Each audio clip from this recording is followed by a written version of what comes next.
Imagine sending a tip to the FBI about a serial killer operating in your town, and they never show up.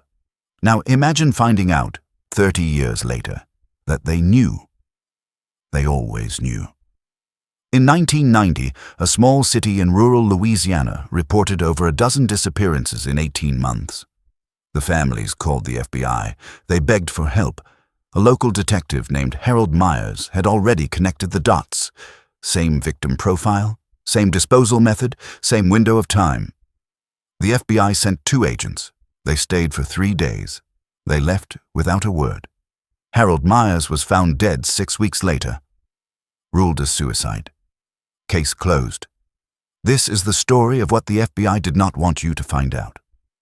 Louisiana. 1988. Ville Platte. Population, 8,000 people. The kind of town where everybody knows everybody, which is exactly why nobody noticed when people started disappearing. The first victim was a 24-year-old woman named Sandra Arsenault. She left her shift at the diner on a Tuesday night. Her car was found running on the side of Highway 167.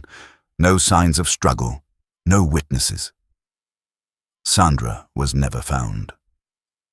The second was a man named Ray Thibodeau, 41, a father of 3. He went fishing alone one Saturday morning. His truck stayed parked at the launch for 2 weeks before anyone reported it. Over the next year and a half, 11 more people vanished. Different ages, different backgrounds.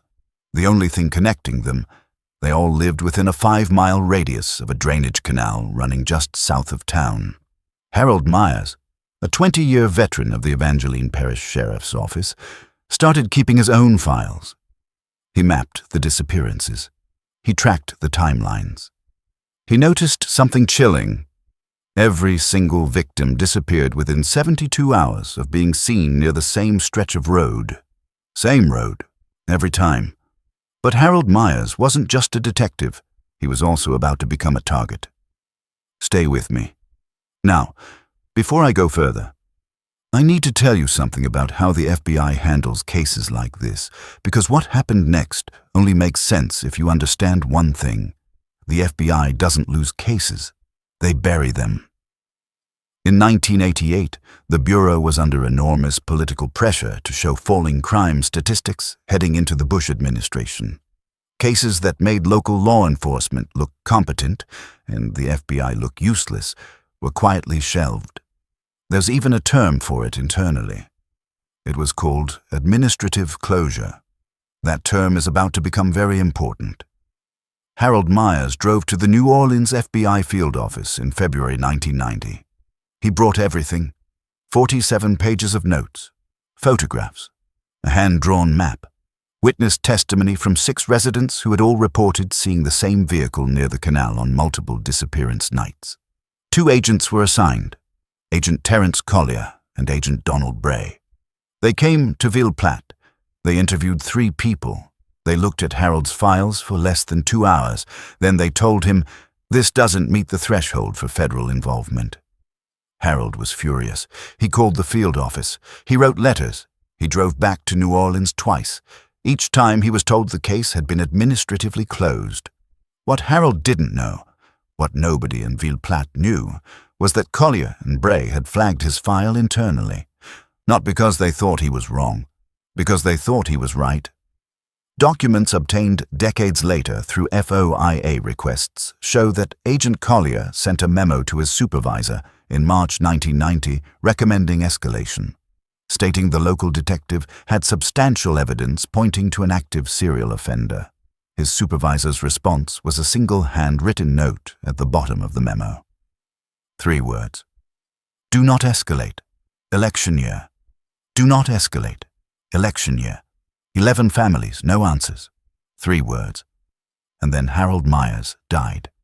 And what we found out about how he died, that's where this story gets even darker. In about 60 seconds, I want to pause here because I know what some of you are thinking. You're thinking, this has to be a conspiracy theory. The FBI is incompetent sometimes, sure.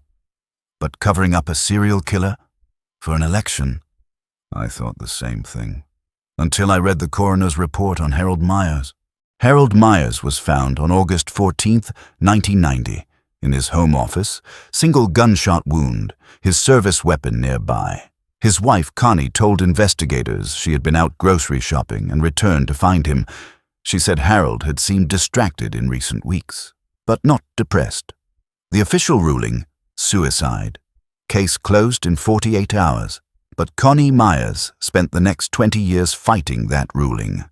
Because the coroner's report contained a detail nobody ever explained to the family, the gunshot residue pattern on Harold's hand was inconsistent with self-infliction.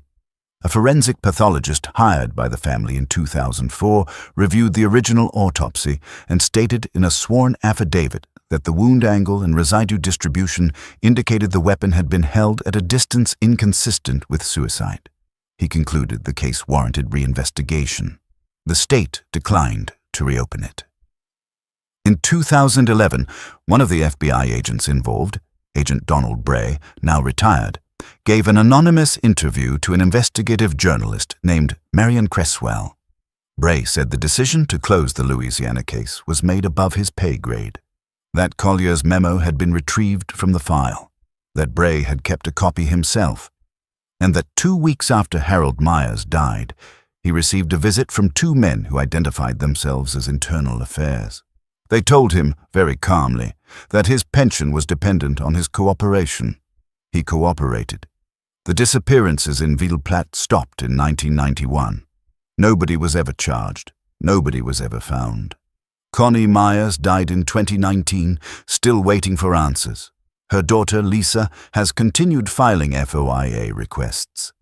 In 2022, she received a heavily redacted document, 34 pages, with 31 pages blacked out almost entirely. On one of the 3 legible pages, there is a single sentence that has never been explained. Subject remains active. Do not contact local law enforcement. That document is dated 1997. 7 years after the disappearances supposedly stopped. The FBI has not commented. Lisa Myers is still waiting. And somewhere in Louisiana, there are 11 families who never got a funeral. If you know anything about this case, or if you've heard something similar, leave it in the comments. Because I've been digging on this for months, and I think there's a part 2 coming, and when it does, you're not going to believe what I found. If this story made you feel something, subscribe, because every week we go somewhere the mainstream media won't, and share this with one person who loves true crime. One share from you gets this story to someone who's never heard it.